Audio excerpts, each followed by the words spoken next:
Hi everyone, I am Sayanwita Biswas and I will be discussing temperature dependence of superconducting transition of SrTiO₃nanowires under uniaxial strain. We are interested in correlated nanoelectronics, which arises from two well-established fields. The first one is correlated electron physics, which is often studied in bulk materials, showing rich properties like superconductivity, ferromagnetism, etc. The second one is semiconductor nanoelectronics, which enables precise control of individual electrons and thereby study of quantum properties of the system. In particular, we are interested in lanthanum aluminate and strontium titanate heterostructure referred as LaAlO₃. The interface of this heterostructure combines rich correlated electron physics with semiconductor nanoelectronics. It has high mobility two-dimensional electron gas and at the interface, and superconductivity has been observed in this system. In today's talk, we are interested in superconductivity. At 300 millikelvin temperature, the interface between LaO and SrTiO undergoes a transition from normal phase to superconducting phase, and the transition temperature can be tuned by applying electric field. The phase diagram has a dome shape. Temperature and gate dependent superconducting gap has been observed. All of these properties are very similar to high temperature superconductor. That makes it even more interesting to study further.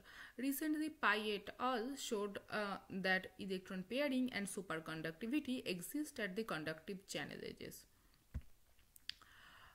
Before we discuss the effects of strain on LaO₃ superconductivity, we will look into the end result of strain on bulk SrTiO. Theoretical studies predict that transition temperature would increase with tension and it would decrease with compression. And recent experiments supports this prediction, where they show 50% increase in superconducting critical temperature under tensile strain of 0.05% in niobium doped SrTiO.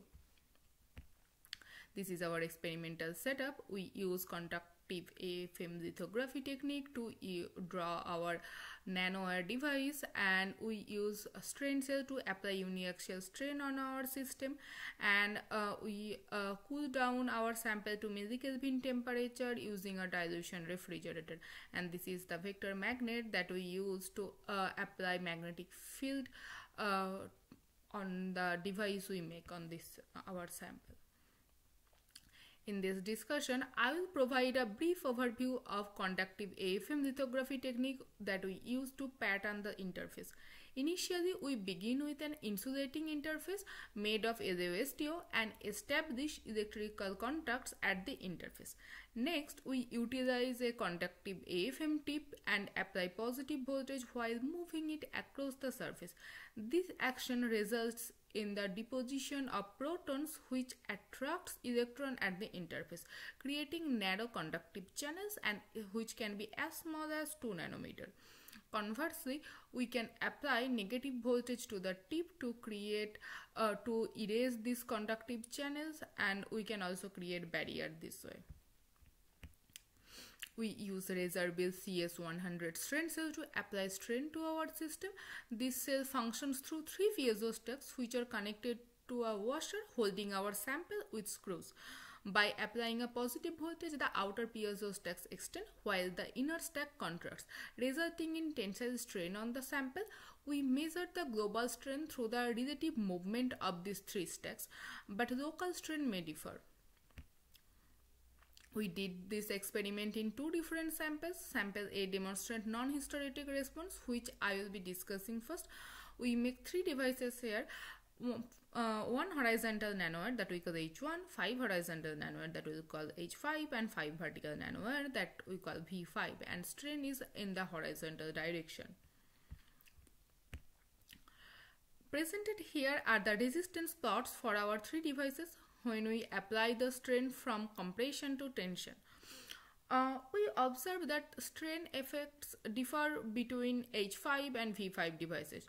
We should note here that H5 device is parallel to the strain direction, while V5 device is perpendicular to it. Notably, secondary peaks emerge in the resistance plot for V5 and for the V5 device. The top two figures illustrate the resistance of H5 and V5 devices as they transition from compression to tension, while the bottom two figures show the transition in the opposite direction. Notably, we do not observe any difference in this transition, leading us to label these devices as non-hysteretic. We perform strain sweeps at various magnetic field strength. At the top row, we display resistance plots for different magnetic fields. Rather than plotting current on the horizontal axis, we plot 4-terminal voltage here. The plots reveal that strain significantly shifted the 4-terminal voltage. In the bottom row, we display the strain sweep for V5 device. We observed that strain shifted the 4-terminal voltage but in the opposite direction. This is piezoelectric effect, which suggests that the devices experience strain, providing an indirect means of estimating the direction and magnitude of local strain. We conduct temperature dependent measurement on these devices, and we do not see any change in the superconducting critical temperature. However, the normal state of the H1 device, we notice that compression increases the resistance in the normal conductive state, whereas tension decreases it. Now we will move to the other sample where we see hysteretic response. So first I will discuss what we so here we will make 3 devices: 1 vertical nanowire that we call V1, 5 vertical nanowire that we call V5, and 5 horizontal nanowire that we call H5, and strain is in the horizontal direction. Here we see resistance changes differently when we sweep the strain from tension to compression and when we do compression to tension. The base temperature remains constant when we took these measurements. We detect a phase transition in all 3 devices. Notably, when we examine the V5 device, we observe that at maximum compression, a superconducting gap disappears, leaving the curve featureless with non-zero resistance. Similar behavior occurs in the V1 device, although the gap does not completely vanish. In the H5 device, we note the presence of negative resistance, which we attribute to non-local piezoelectric charge buildup and evolving superconductor normal boundaries within the nanostructure, an effect previously observed in this material. Our discussion will now focus on the implication of the result obtained for superconductivity at the LaAlO₃ interface. The ferroelectric quantum critical point is the foremost factor that comes to our mind when we consider the mechanism of superconductivity at this interface. SrTiO is an incipient displacive ferroelectric and it is situated near the quantum critical point. It has been demonstrated that strain can cause the formation of ferroelectric domains in SrTiO. Theoretical prediction says that if the strain moves the lattice closer to critical point, Tc should increase, and if it moves it away, Tc should decrease. But that is not what we observe. Also, strain effects are dependent on the angle between strain and nanowire. So, ferroelectric quantum critical point theory does not explain what we observe in our experiment. So next thing we examine is ferroelastic domain theory. It was hypothesized that ferroelastic domains decorate the boundary of conducting channels. With electron pairing and superconductivity takes place only at the boundary of conducting channels.